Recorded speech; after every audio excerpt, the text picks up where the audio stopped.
저는 윤명자입니다. 70평생을 살아오며 딱히 큰 욕심 없이 살아왔습니다. 그저 아들 김동연과 며느리 박선영이 내 옆에서 잘 지내주는 것만으로도 충분히 행복했죠.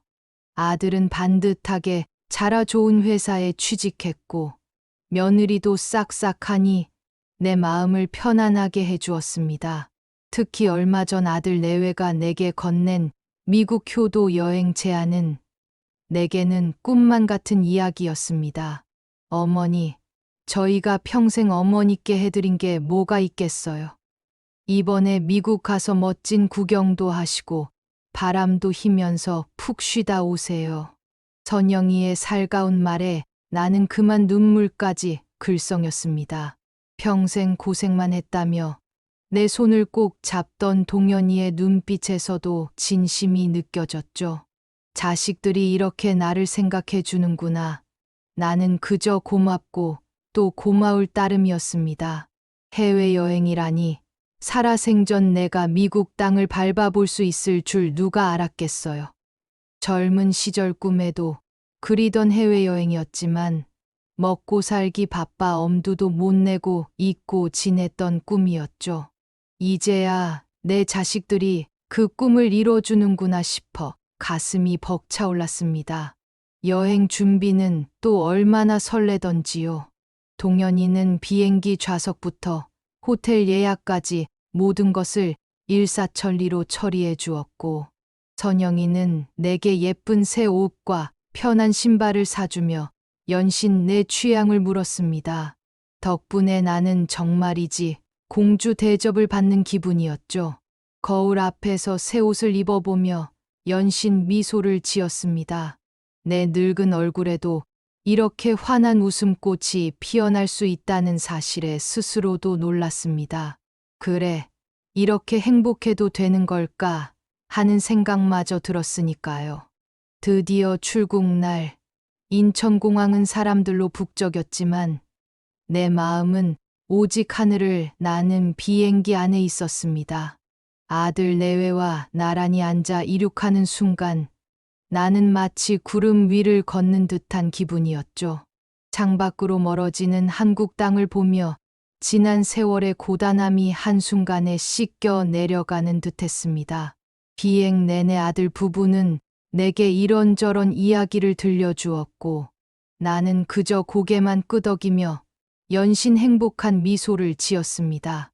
꿈만 같던 비행이 끝나고 드디어 미국 땅에 발을 내딛는 순간 나는 벅찬 감동에 휩싸였습니다. 이국적인 공항의 풍경, 낯선 사람들의 억양, 이 모든 것이 내게는 신비롭기만 했죠. 짐을 찾고 입국 심사를 마치자 동현이가 내게 말했습니다. 어머니, 저희 화장실 좀 다녀올게요. 여기서 잠깐만 기다리세요. 금방 올게요. 나는 고개를 끄덕이며 그들이 사라지는 뒷모습을 보았습니다. 넓은 공항에서 홀로 서 있으려니 왠지 모르게 불안감이 엄습했지만 곧 돌아올 아들 내외를 믿었기에 애써 마음을 다잡았죠. 처음에는 10분, 20분, 짧은 시간이라 생각했습니다. 하지만 시간이 흐를수록 초조함은 불안감으로, 불안감은 의심으로 변해갔습니다. 주위를 둘러봐도 아들 내외는 보이지 않았습니다. 수많은 인파 속에서 그들을 찾아 헤맸지만 그들의 모습은 어디에도 없었습니다.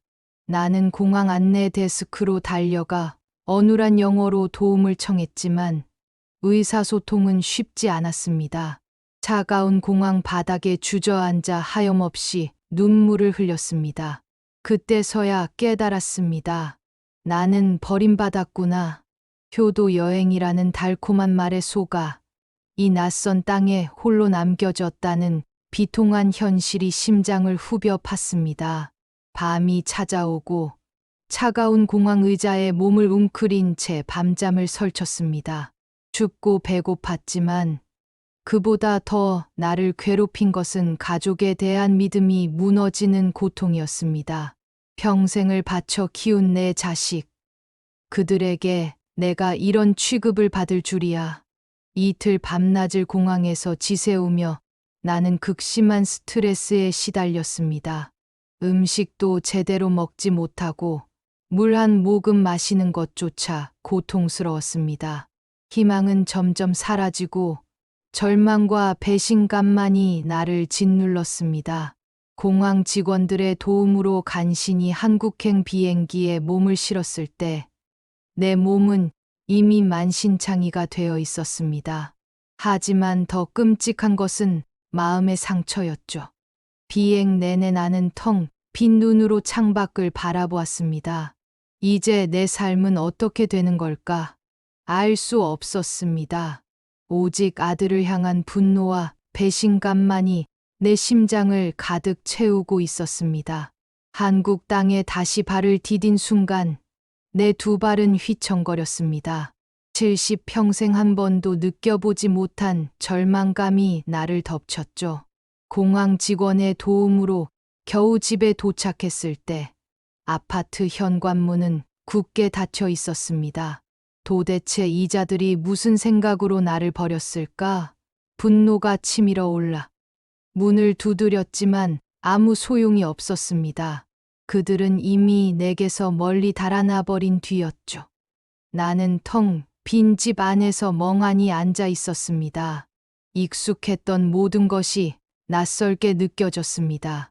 내가 평생을 바쳐 쌓아 올린 행복이라는 성이 한순간에 모래성처럼 허물어진 기분이었습니다. 지난 세월, 아들을 위해 희생했던 순간들이 파노라마처럼 스쳐 지나갔습니다. 어린 시절 아들의 뒷바라지를 위해 밤낮 없이 일했고, 며느리가 들어온 후에도 살뜰히 보살폈습니다. 그렇게 내 모든 것을 주었는데, 돌아온 것은 잔인한 배신뿐이었죠. 이대로는 안 된다는 생각이 들었습니다. 더 이상은 무기력하게 당하고만 있을 수 없었습니다. 내 안에 잠자고 있던 분노가 활활 타오르기 시작했습니다. 그들의 얼굴을 떠올릴 때마다 심장이 격렬하게 뛰었고 피가 거꾸로 솟는 듯한 느낌이 들었습니다. 복수심, 오직 그 생각만이 나를 지탱해 주었습니다. 그들이 나에게 준 고통만큼, 아니 그보다 더한 고통을 되돌려 주리라 다짐했습니다. 가장 먼저 떠오른 것은 호적에서 내 자식의 이름을 지우는 일이었습니다. 날 버린 자식이 서류상으로 나와 같은 가족으로 묶여 있다는 사실 자체가 역겹게 느껴졌습니다. 당장 동사무소로 달려갔습니다. 담당 직원에게 자초지종을 설명하며 호적 정정 신청을 간곡히 요청했습니다. 제발 좀 들어주세요.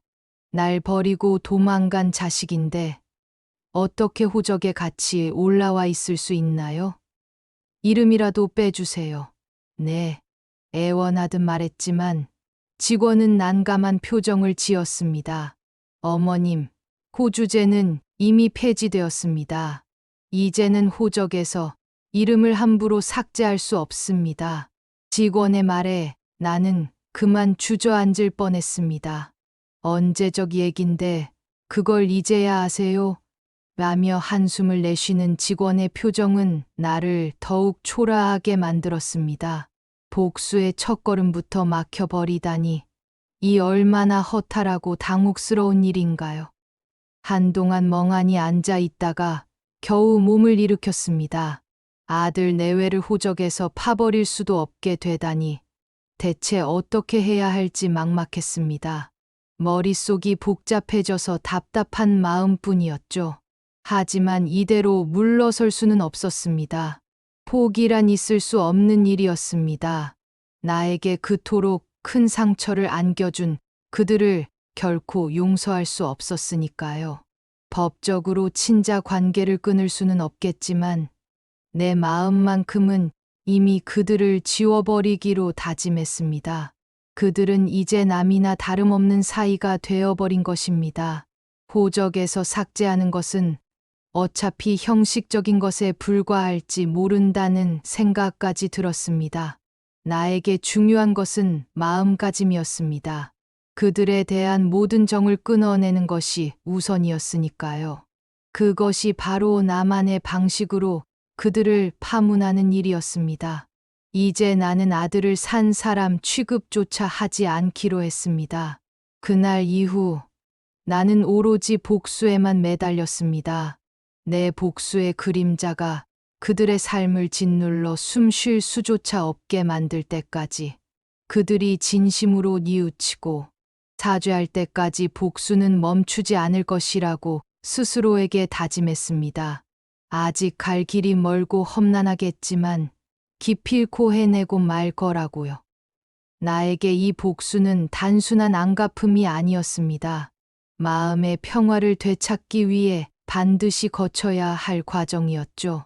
자식에게 받은 깊은 상처를 씻어내고 새로운 삶을 향해 나아가기 위한 일종의 치유의 여정과 같았습니다. 그 길은 결코 순탄치 않겠지만 나는 물러서지 않을 것입니다. 지금 이 순간에도 복수에 대한 열망으로 불타오르고 있으니까요. 내 영혼을 갉아먹는 이 고통에서 벗어나기 위해서라도 끝까지 싸워 나가야만 했습니다. 고적에서 이름을 지우는 데는 실패했지만 나의 복수는 멈추지 않을 것이었습니다. 고적에서 이름을 지우는 데는 실패했지만 나의 복수는 멈추지 않았습니다. 법의 테두리 안에서 할 수 있는 일을 찾아 나섰죠. 그러다 떠오른 것이 바로 1인 시위였습니다. 아들이 다니는 회사 앞에서 나의 사연을 알리기로 마음먹었죠. 나는 며칠 밤을 새워가며 피켓을 만들었습니다. 미국 공항에 엄마를 고려장 시킨 페류나 김동연, 재산을 노리고 어미를 버린 불효자식 등의 문구를 큼지막하게 써 내려갔습니다. 피켓을 완성하고 나니 손이 부들부들 떨렸습니다. 70평생 남에게 손가락질 한번 해본 적 없는 내가 이런 일을 벌이다니. 두렵고 부끄러운 마음이 앞섰지만 이내 분노가 모든 감정을 집어삼켰습니다. 아들이 나에게 준 고통을 생각하면 이 정도는 아무것도 아니었습니다. 해 뜨기 전부터 나는 아들 회사가 있는 건물 앞으로 향했습니다. 아직 인적이 드문 이른 아침, 차가운 공기가 폐부 깊숙이 스며들었습니다. 굳게 닫힌 회사 문을 바라보니 왠지 모르게 비장한 마음이 들었죠. 이내 출근 시간이 가까워지자 사람들이 하나둘씩 나타나기 시작했습니다. 뻣뻣하게 굳은 몸으로 피켓을 들고 자리에 섰습니다. 저는 이 회사에 다니는 김동연의 엄마입니다. 떨리는 목소리로 확성기를 통해 외치기 시작했습니다. 내 목소리가 주변에 울려 퍼지자 사람들의 시선이 일제히 나에게로 향했습니다. 왠지 모르게 얼굴이 화끈거렸지만 멈출 수 없었습니다. 평생을 아들을 위해 헌신하고 뒷바라지했건만 자식은 제 재산을 노리고 저를 미국에 홀로 버렸습니다. 지나가는 직원들은 웅성거렸고 몇몇은 멈춰서서 내 피켓을 읽었습니다. 어떤 이는 안타까운 눈빛으로 나를 바라보았고 어떤 이는 놀란 듯 눈을 크게 떴습니다. 나는 준비해 온 전단지를 사람들에게 나눠주며 목이 터져라 외쳤습니다. 자식은 어미를 미국 공항에 버리고 마누라랑 여행을 떠났습니다. 이런 사람이 계속 이 회사에 다녀도 되겠습니까? 처음에는 쑥스럽고 낯설기도 했지만 할수록 점점 힘이 났습니다. 아들의 비참한 모습을 상상하니 오히려 통쾌하기까지 했죠. 내 호소에 공감해 주는 사람들도 많았습니다. 어머님, 힘내세요. 세상에 이런 자식이 다 있네요. 응원의 말을 건네는 이들의 온기에 얼마나 감사했는지 모릅니다. 그들의 따뜻한 말 한마디가 나를 지탱해 주는 힘이 되었죠. 며칠을 그렇게 시위하자 회사에서도 움직임이 보이기 시작했습니다. 처음에는 경비원들이 나를 말리려 했지만 사람들이 관심을 갖게 되자 어쩔 수 없이 내부 조사에 들어간 모양이었습니다. 며칠 뒤 아들의 친구라는 젊은이가 나를 찾아왔습니다. 그는 고개를 떨군 채 작은 목소리로 말했습니다. 어머님 동현이가 회사에서 중징계를 받았다고 합니다. 해고는 물론이고 회사 이미지에 막대한 손실을 입혔다며 거액의 위약금까지 물게 되었답니다. 나는 순간 숨을 들이켰습니다. 가슴 한편이 시원해지는 것 같았죠. 자신의 이기심 때문에 회사에 엄청난 타격을 준 죗값을 치르는 거겠죠. 동현이는 이제 가족을 저버린 페류나로 낙인 찍혔고 민사 소송까지 각오해야 할 판이라고 합니다. 아들의 친구는 안타까운 듯 한숨을 내쉬었지만 내 입가에는 냉소가 번졌습니다. 이건 시작에 불과해. 내가 느낄 고통은 이제부터야. 직장에서 잘리고 사회적 지탄을 받는 것쯤이야 아무것도 아니었습니다. 앞으로 닥칠 불행의 폭풍우에 비하면 말이죠. 배신의 대가를 톡톡히 치르게 해주겠다고 다짐했습니다. 이 복수가 끝날 때까지 단 하루도 편히 살아가지 못하도록 만들 것이었습니다. 이제 아들에게는 파멸의 길만 남았을 뿐이었습니다. 추락하는 그의 인생을 지켜보는 것이 앞으로 나의 낙이 될 것이었습니다. 과연 그 모진 운명을 견뎌낼 수나 있을지 궁금하기도 하고 한편으로는 걱정되기도 했습니다. 하지만 동정할 생각은 추호도 없었습니다. 오로지 응당한 벌을 받는 모습만이 보고 싶을 따름이었죠. 아마 그는 이제 미친 듯이 후회할 것입니다. 엄마를 저버린 자신의 어리석음을 깨닫게 되겠죠. 하지만 때는 늦었습니다. 그 많던 기회를 모두 놓쳐버렸으니까요. 이제 와서 발버둥친들 무슨 소용이겠어요. 눈앞에 펼쳐질 그의 파국을 나는 한시도 놓치지 않고 지켜볼 참이었습니다. 그 순간이 내겐 복수의 절정이 될 테니까요. 아들 회사 앞에서의 1인 시위가 성과를 거두자 나는 다음 행선지를 정했습니다. 바로 사돈댁이었습니다. 나를 배신한 며느리 박선영의 친정집이었죠. 아들과 짜고 나를 속여 넘긴 장본인이었으니 반드시 찾아가 따져야만 했습니다. 발걸음은 망설임 없이 사돈댁을 향했습니다. 그들의 얼굴을 보는 순간 내 안에 끓어오르는 분노를 주체할 수 없을 것 같았지만 나는 이를 악물었습니다. 사돈댁 문 앞에 서서 초인종을 누르자 얼마 지나지 않아 문이 열리고 사돈 내외가 반갑게 나를 맞아주었습니다. 아이고, 명자씨, 이게 누구신가? 어쩐 일로 이렇게 찾아오셨대요? 오랜만에 오셨는데 어서 들어오세요. 사돈 어른은 환한 얼굴로 나를 반겼고 사돈댁 또한 미소를 지으며 안으로 들어오라고 권했습니다. 그들의 따뜻한 환대에 순간 마음이 약해질 뻔했습니다. 한때는 서로의 자식을 위해 덕담을 나누고 명절이면 함께 식사하며 정을 나누던 사이였으니까요. 하지만 곧 그들이 내게 저지른 만행이 떠올랐고 내 마음은 다시 차갑게 얼어붙었습니다. 나는 굳게 선 채 한 발자국도 움직이지 않았습니다. 사돈 어른, 제가 드릴 말씀이 있어서 왔습니다. 이 얘기 들으시면 무척 놀라실 겁니다. 내 목소리는 예상보다 더 차갑고 단호하게 흘러나왔습니다. 사돈 내외의 얼굴에는 의아함이 스쳤습니다. 무슨 말씀이신지 일단 들어와서 차 한잔 하시면서 얘기하시죠. 사돈댁이 조심스럽게 말했지만 나는 고개를 저었습니다. 이 자리에서 모든 것을 털어놓아야만 했습니다. 사돈댁 따님이 우리 아들이랑 나란히 날 배신했다는 사실을 아세요? 제 인생 마지막 효도 여행이라면 외국에 데려갔다가 날 버리고 둘이 행복하게 여행을 즐겼다지 뭡니까? 나를 공항에 버렸다고요. 그것도 미국 공항에요. 이 속이 뒤집혀서 못 살겠습니다. 내 말이 끝나기가 무섭게 사돈 내외의 낯빛이 순식간에 변했습니다. 환했던 얼굴은 창백하게 질렸고 눈동자는 경악으로 흔들렸습니다. 사돈 어른은 입을 꾹 다물었고 사돈댁은 손으로 입을 틀어막았습니다. 믿을 수 없다는 표정이었죠. 그들의 딸이 그런 폐륜의 소행을 저질렀다는 사실에 부끄러움과 죄스러움이 한꺼번에 밀려오는 듯했습니다. 말도 안 돼. 우리 선영이가 그럴 리가.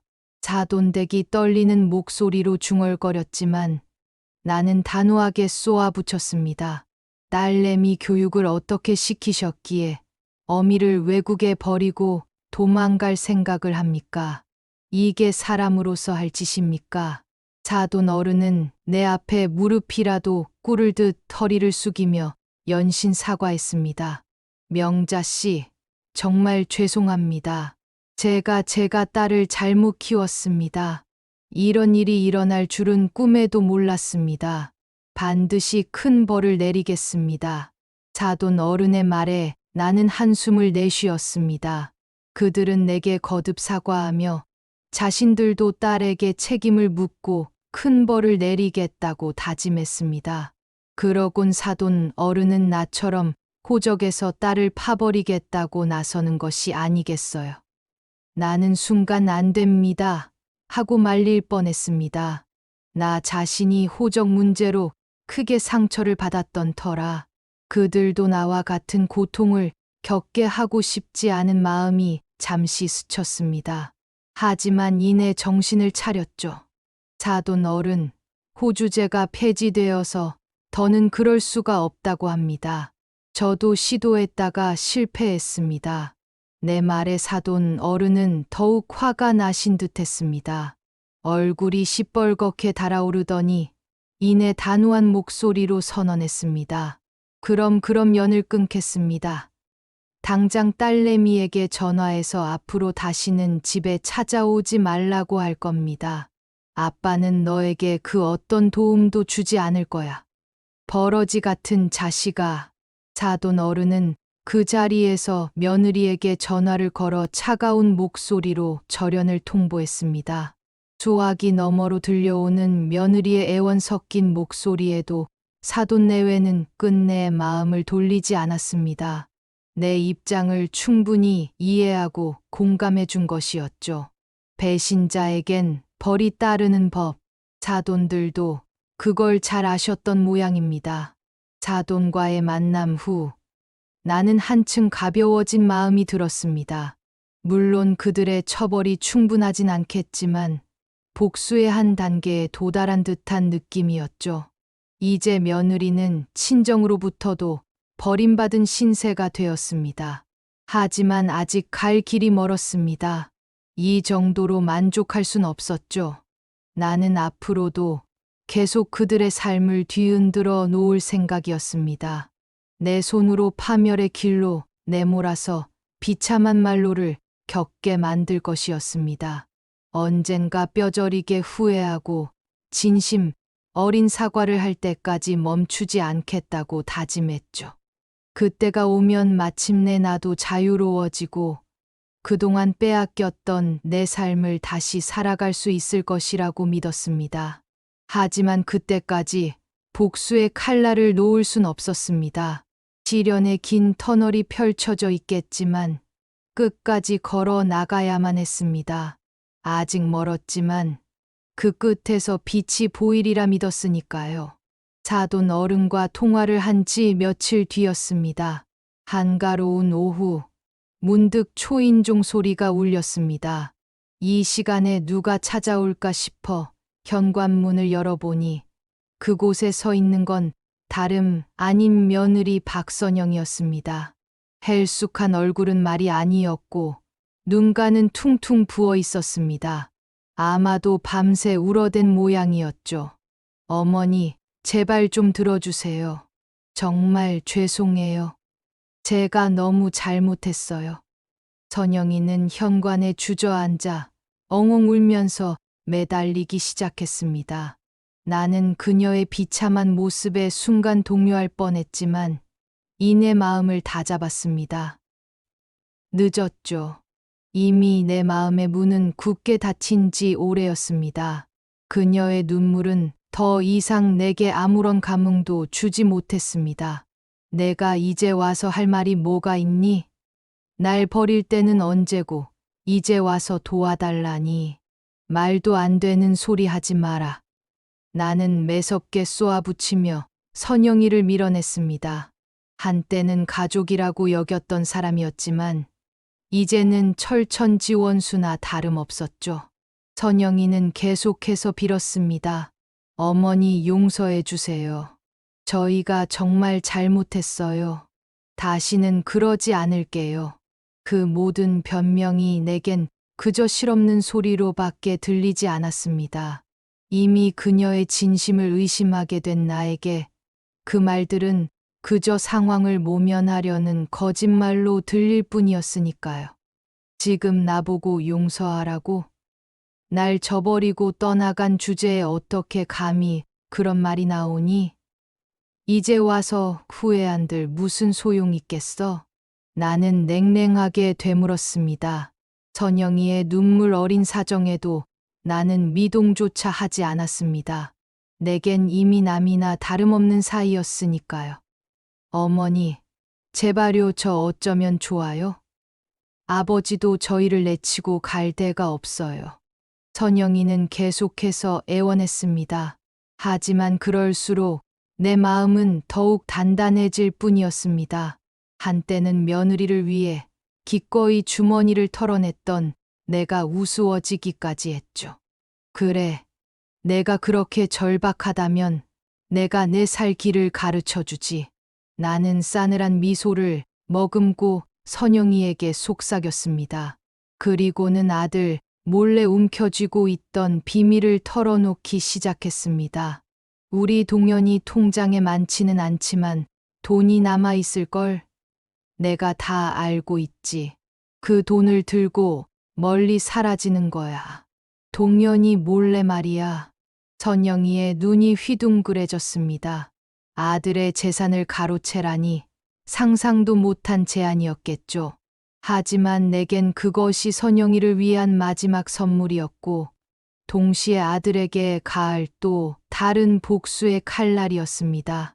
어머니, 그건 좀... 선영이는 망설이는 듯 더듬거렸습니다. 나는 단호하게 말을 잘랐습니다. 확고한 어조로 선언하듯 말했죠. 내 말 잘 들어. 이건 내가 너를 위해 해줄 수 있는 마지막 호의야.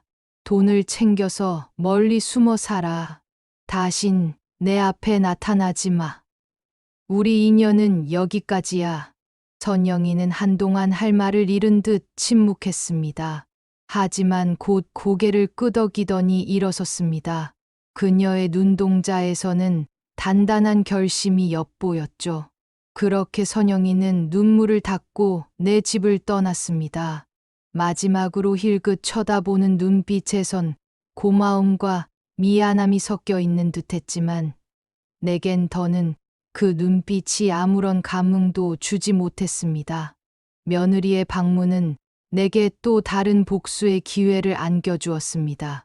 아들의 돈까지 빼앗아 달아나게 함으로써 그를 완전히 파멸로 이끄는 것, 그리하여 나와 같은 배신감과 좌절감을 맛보게 할 참이었죠. 물론 며느리에게 내준 제안이 인간적인 배려는 아니었을 겁니다.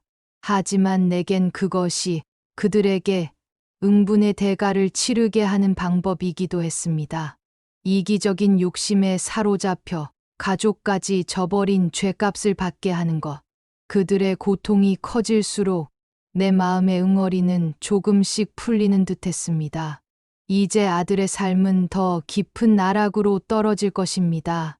며느리 선영이가 아들의 돈을 가로채 달아난 후 동현이의 삶은 급격히 무너져 내렸습니다. 회사에서 해고당한 것도 모자라 이제는 아내마저 떠나버린 거죠. 게다가 통장에 남아있던 돈까지 깡그리 털려버렸으니 그는 말 그대로 갈 곳 없는 신세가 되고 말았습니다. 나는 그 소식을 전해 들으며 겉으로는 아무렇지 않은 척했지만 속으로는 예상했던 대로 일이 진행되고 있음에 묘한 만족감을 느꼈습니다. 그렇게 절망에 빠져 있던 어느 날이었습니다. 늦은 밤, 초인종 소리에 잠이 깼죠. 이 시간에 누가 왔을까 싶어 문을 열어보니 그곳에 서 있는 건 다름 아닌 아들 김동연이었습니다. 남루한 차림에 수척해진 얼굴, 그리고 초점 없는 눈빛. 한때 내 자랑이었던 아들의 모습은 온데간데 없고 마치 길 잃은 유령처럼 서 있는 그를 보니 새삼 세월이 느껴지더군요. 하지만 내 마음은 움직이지 않았습니다. 나에게 그는 이미 남이나 다름없었으니까요. 엄마 들어가도 돼? 힘없는 목소리로 동연이가 물었지만 나는 돌아서서 싸늘하게 대답했습니다. 왜 왔니? 이제 와서 무슨 낯으로 나타난 거야? 동연이는 눈시울을 붉히며 애원하기 시작했습니다. 엄마 제발 용서해줘. 정말 잘못했어. 나는 어리석고 못난 자식이야. 하지만 이제 엄마밖에 없어. 도와줘. 그 모습을 보니 왠지 모르게 마음이 약해지려 했습니다. 한때는 내 전부였던 자식이었으니까요. 하지만 이내 지난날의 배신과 상처가 떠올랐고 다시 분노가 치밀어 올랐습니다. 나는 싸늘한 눈빛으로 아들을 노려보며 대답했습니다. 이제 와서 내가 매달리는 거 볼 것 같아? 날 버리고 도망갔을 때는 어디로 갔던 거야? 엄마가 내 인생의 쓰레기통이니? 숨을 몰아쉬며 따져 묻자 동연이는 고개를 떨구었습니다. 하지만 이내 다시 애원하기 시작했죠. 엄마 제발 한 번만 기회를 줘요. 이번엔 달라질게 열심히 일하고 효도할게요. 제발요. 나는 그의 말을 믿지 않았습니다. 한번 저버린 인연은 다시 믿을 수 없었으니까요. 게다가 아직 나의 복수는 끝나지도 않았는데 말이죠. 말 같지도 않은 소리 하고 있네. 내가 효도를 한다고? 개풀 뜯어먹는 소리 하고 있네. 늦었어. 엄마 인생에서 넌 이미 지워졌어. 썩 꺼져라. 그렇게 말하고는 문을 쾅 닫아 버렸습니다. 문 너머로 동연이의 처절한 절규가 들려왔지만 나는 그 소리를 무시했습니다. 자식이 어떻게 되든 상관없었습니다. 그만큼 그가 원망스럽고 미웠으니까요. 그 뒤로 아들의 소식은 없었습니다. 어떻게 살아가나 했는데 우연히 길거리에서 아들을 봤죠. 남루한 옷차림에 꼬리말이 아니었습니다. 마치 노숙자처럼 보였죠. 아마 내가 내쫓은 뒤로 갈 데가 없어 그렇게 된 모양이었습니다. 그 꼴을 보니 왠지 복잡한 심정이 들더라고요. 스스로 자초한 일이었지만 그래도 내 자식이 저 지경이 되었으니 말이죠. 하지만 이내 마음을 굳혔습니다. 아직 용서할 때가 아니야. 충분한 죄값을 받아내야 직성이 풀릴 것 같아. 속으로는 갈등했지만 이미 내린 결정이었으니 이대로 밀어붙이는 수밖에 없다고 생각했습니다. 절대 마음 약해지지 말자고 스스로에게 되뇌었죠. 길에서 노숙하는 아들을 지나칠 때면 내 가슴 한편이 욱신거리곤 했습니다. 모진 비바람을 맞으며 얼마나 외롭고 힘들까 하는 연민이 스쳐 지나가기도 했죠. 하지만 그럴 때마다 나 자신을 다잡았습니다. 그러자 오히려 화가 치밀어 오르더군요. 버러지 같은 자식아. 지금 너의 불행은 모두 너 자신이 초래한 거란다. 엄마를 배신하고 저지른 행동. 그 씨앗이 뿌려진 순간부터 이런 쓰디쓴 열매를 맺게 될 운명이었던 거지. 너는 엄마의 사랑을 저버렸어. 평생을 너를 위해 희생하고 뒷바라지한 은혜를 모른 채 했지. 그 큰 죄를 짊어지고도 아무렇지 않게 살 수 있을 거라 생각했니? 천만에. 그럴 순 없단다. 이 모든 고통과 불행 다 너 스스로 자초한 일이야. 너의 이기심과 망덕이 부른 결과라고. 나는 아들을 향한 원한과 분노가 나를 지탱해 주는 힘이 된다는 것을 깨달았습니다. 긴 싸움이 될 테지만 끝까지 포기하지 않을 것입니다. 언젠가 진심 어린 뉘우침의 날이 올 때까지 말이죠. 물론 그 과정이 만만치 않을 것이라는 것도 알았습니다. 방황하는 아들을 지켜보는 일은 늘 가슴 아픈 일이 되겠죠. 하지만 나는 잊지 않을 것입니다. 내 복수가, 내 아픔이 얼마나 정당한지를, 내 삶의 가장 소중한 순간에 나를 떠난 그 배신이 얼마나 잔인했는지를. 시간이 흘러 노숙자가 된 아들을 한번 직접 만나 보기로 마음먹었습니다. 그가 자신의 잘못된 선택이 어떤 결과를 가져왔는지 똑똑히 깨우치게 만들어야겠다는 생각이 들었거든요. 그렇게 나는 길거리로 나섰습니다. 아들이 자주 목격된다는 곳으로 가서 한참을 기다렸습니다. 그리고 마침내 쓰레기 더미를 뒤지고 있는 아들의 뒷모습을 발견했습니다. 남루한 옷차림에 전신에서 풍기는 악취까지 정말이지 눈 뜨고 볼 수 없는 꼴이었습니다. 한때는 내 자랑이었던 아들이 이렇게까지 망가져 버리다니. 가슴이 찢어지는 듯 아파왔지만 이내 그 아픔은 더 큰 분노로 바뀌었습니다. 어이, 너 꼬리말이 아니구나. 옛날 생각나니? 엄마를 버리고 도망갔을 때 말이야. 나는 아들의 어깨를 탁 치며 말을 걸었습니다. 아들이 놀라 휙 고개를 돌리더니 나를 보고는 눈을 동그랗게 뜨는 것이 가여웠습니다. 하지만 나는 웃음을 참을 수가 없었죠. 그 꼴이 우스꽝스럽기까지 했으니까요. 엄마. 목이 메인 듯한 목소리로 아들이 나를 불렀습니다. 눈가에 고인 눈물을 볼 수 있었죠. 아들의 비참한 모습을 보자 감정이 복받쳐 올랐습니다. 그동안 품었던 분노와 원망이 폭발할 것만 같았습니다. 나는 이를 악물고 속에서 끓어오르는 말을 쏟아내기 시작했습니다. 어디 몇 마디 해봐라. 엄마를 떠나 잘 살겠다더니 이게 무슨 꼴이냐? 이것이 바로 내가 선택한 삶의 결과라는 걸 똑똑히 새겨두는 게 좋을 거다.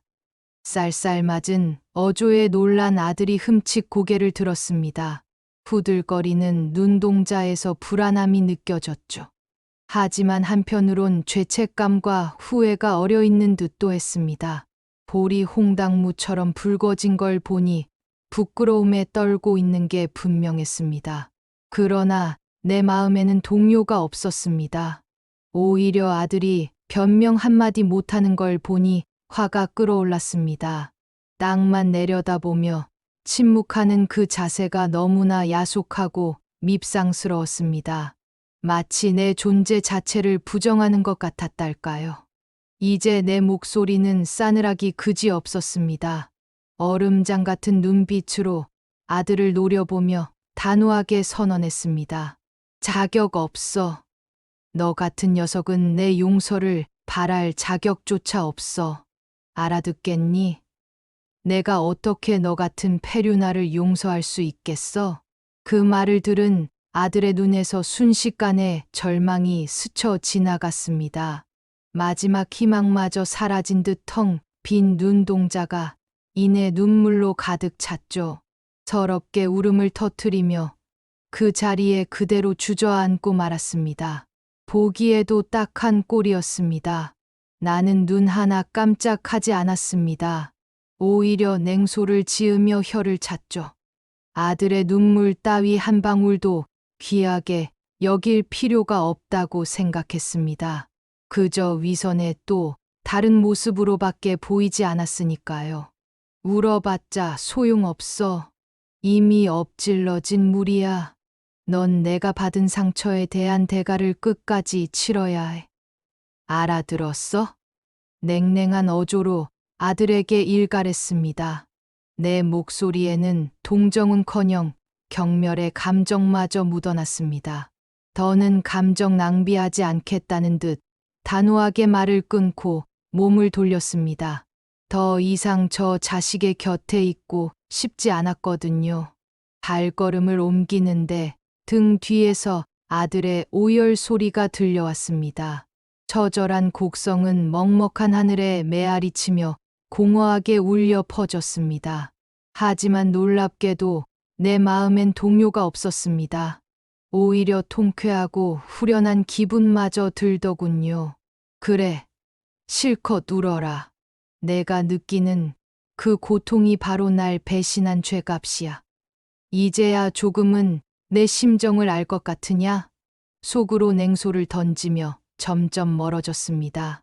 매섭게 부는 바람에 눈물이 날릴 만도 한데 내 얼굴은 차갑기만 했죠. 미동도 없는 무표정 속에 깊은 혐오감만이 서려 있을 뿐이었습니다. 한참을 걷다 걸음을 멈추고 한숨을 내쉬며 하늘을 올려다봤습니다.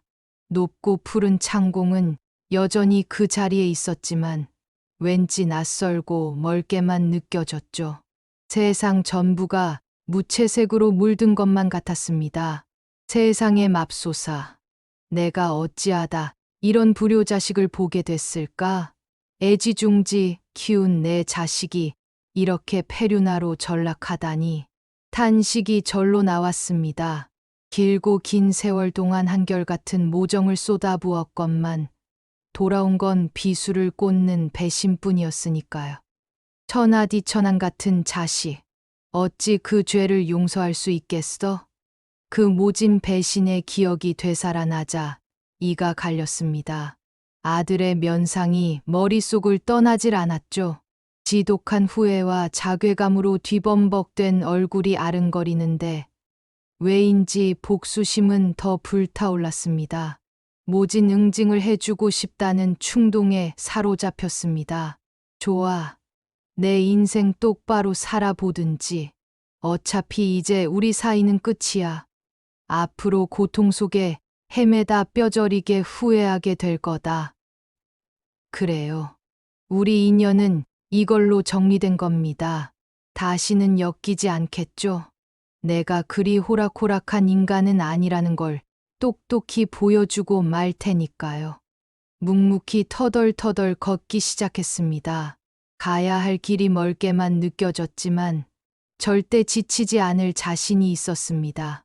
오늘의 일로 나는 완전히 달라졌으니까요. 더 이상 배신자를 아들로 여기지 않겠다고 결심한 것입니다. 아들의 통곡이 멀어지면서 숨을 깊게 들이마셨습니다.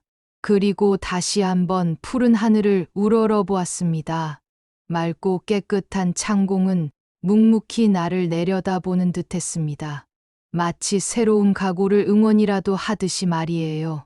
긴 한숨이 또 터져 나왔습니다. 복잡한 심경을 추스르느라 애를 썼죠. 아들아, 넌 절대 내 용서를 구하지 마라. 내가 뼈저리게 후회할 때까지, 고통받을 때까지 용서는 없다. 날 배신한 죄값을 끝까지 받아내고야 말 테니. 잠시 생각에 잠겼다가 다시 걸음을 옮겼습니다. 돌이켜보니 복수가 내게 삶의 의미가 되어 버린 것 같았죠. 하지만 그것을 멈출 수가 없었습니다. 내 상처가 아물려면 복수가 필요했으니까요. 사실 나도 내 복수심에 지쳐가고 있습니다. 하지만 지금 물러설 수는 없었습니다. 내 평생을 바쳐 쌓아온 모정을 짓밟은 죄, 그 죄값은 받아내야만 했습니다. 내 마음속에 깊이 뿌리내린 분노와 증오심은 그리 쉽게 사그라들 것 같지 않았습니다. 오랜 시간이 흘러야 겨우 풀어낼 수 있을 것만 같았죠. 하지만 그 고통마저도 달게 받을 작정이었습니다. 언젠가는 내 앞에 무릎 꿇는 날이 오겠지. 그때 가서 용서 빌면 몰라도 지금은 절대 안 돼. 내가 한을 풀 때까지 계속 고통받아야지. 나는 다시 한번 결심을 굳혔습니다. 단호하고 냉정하게 복수를 계속해 나가기로 말이에요. 그렇게 최소한 몇 년은 더 걸릴 것 같았습니다. 하지만 그 험난한 길을 기꺼이 걸어갈 작정이었습니다. 언젠가 찾아올 화해의 순간을 위해서라도 말입니다. 먼 훗날 드디어 용서의 손길을 내밀 때가 오겠죠. 그때서야 비로소 해후의 기쁨이 찾아올 것입니다. 하지만 그때까지 꽤 많은 시간이 필요할 거라는 걸 직감적으로 알 수 있었습니다. 중요한 건 지금이 아니었습니다. 서두를 필요가 없는 것이었죠. 천천히 꾸준히 가면 됩니다. 내 마음에 평화가 깃드는 그날까지 나는 이 길을 묵묵히 걸어가기로 했습니다. 며느리 선영이는 아들의 돈을 가로채 달아난 후 한동안 소식이 끊겼습니다. 하지만 머지않아 며느리에 대한 소문이 돌기 시작했죠. 동네 사람들의 입을 통해 나는 며느리의 근황을 듣게 되었습니다. 그 집 며느리가 외국으로 도망갔네요. 아들 돈 다 털어가지고는 외국 어디론가 간 모양이더라고요. 거기서 좋은 일자리 구했다는데, 그런데 무슨 일 하는지는 모른대요. 잘 먹고 잘 살겠지. 시어머니까지 등쳐먹고 산 여자니까. 동네 이웃들은 수군거렸습니다. 나 역시 반신반의했습니다. 아들의 돈을 가로챈 며느리가 그리 편치는 않을 거라 여겼으니까요. 그렇게 며칠이 흘렀습니다. 그러던 어느 날 아들의 친구라는 젊은이가 나를 찾아왔습니다. 오랜만에 만난 아들 친구의 얼굴은 좋지 않아 보였습니다. 어머님 죄송합니다. 제가 진작 말씀드렸어야 했는데 아들 친구는 머뭇거리며 입을 열었습니다. 나는 불길한 예감이 들었습니다. 혹시 며느리에 대해 들은 게 있으신가요? 조심스럽게 물었죠. 어머님 며느리가 제 친구입니다. 며느리가 외국에서 많이 힘들어하고 있어요. 순간 머리가 띵했습니다. 소문이 사실일지도 모른다는 직감이 들더군요. 무슨 뜻이에요? 며느리가 어떻게 된 거예요? 나는 다급히 물었습니다. 아들 친구는 한숨을 내쉬며 고개를 떨구었습니다.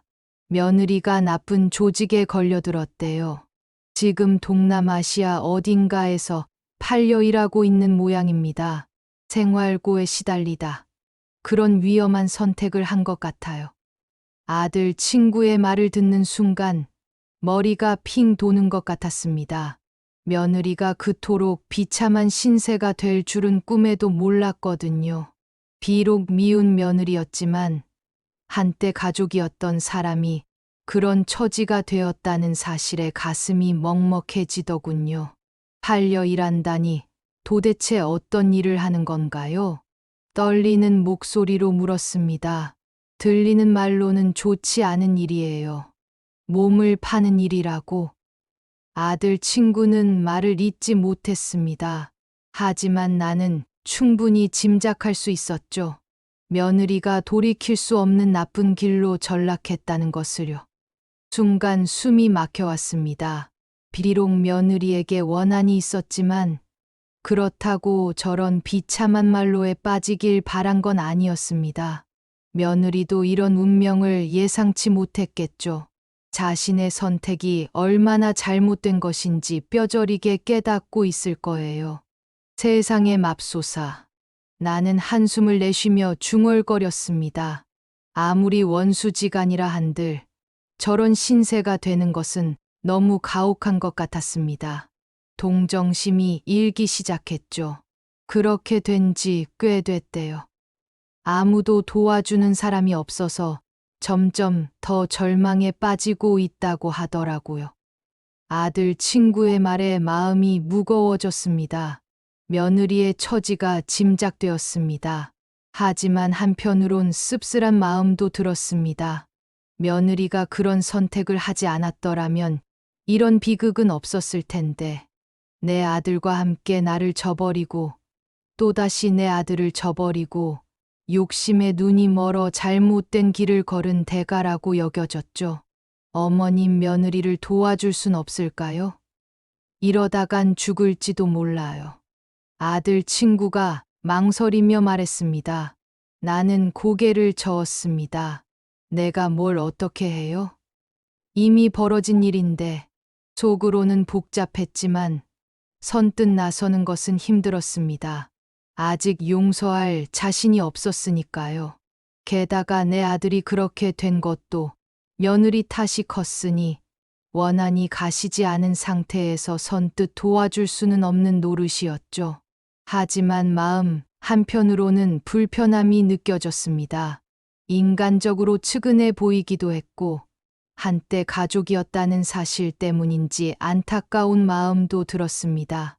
그래도 지금 당장은 손을 내밀 수 없다는 것을 절감했습니다. 아들 친구는 실망한 눈치로 돌아갔습니다. 하지만 며느리의 처지가 걱정된다며 뭔가 방법을 찾아보겠다고 말하더군요. 나름대로 최선을 다하는 것 같았습니다. 그렇게 아들 친구를 보내고 난 후 나는 깊은 생각에 잠겼습니다. 과연 복수만이 능사일까? 이대로 가다간 모두가 불행해질 뿐 아닐까 하는 자문이 끊임없이 내 마음을 흔들었습니다. 하지만 이내 나는 스스로에게 속삭였습니다. 자업자득이야. 나는 이제 복수의 끝에서 공허함을 느끼기 시작했습니다. 복수심은 나의 삶을 채웠던 유일한 것이었지만 그 목적을 이룬 지금 나는 길을 잃은 듯한 기분이었습니다. 아들과 며느리의 몰락이 가져다 준 것은 일시적인 통쾌함뿐 진정한 평화는 아니었습니다. 오히려 마음 한편에 새로운 그림자가 드리워지는 듯했죠. 이 지독한 겨울 같은 복수가 과연 나를 구원할 수 있을까요? 아니면 나는 이 차가운 그림자 속에서 영원히 헤매게 될까요? 윤명자님이 과거로부터 헤매이지 않으셨으면 좋겠습니다. 귀로 듣고 마음으로 느끼는 드라마 기마라마. 다음에도 생생한 얘기로 찾아뵐게요. 구독과 좋아요는 제가 영상을 만드는데 힘이 됩니다. 고맙습니다.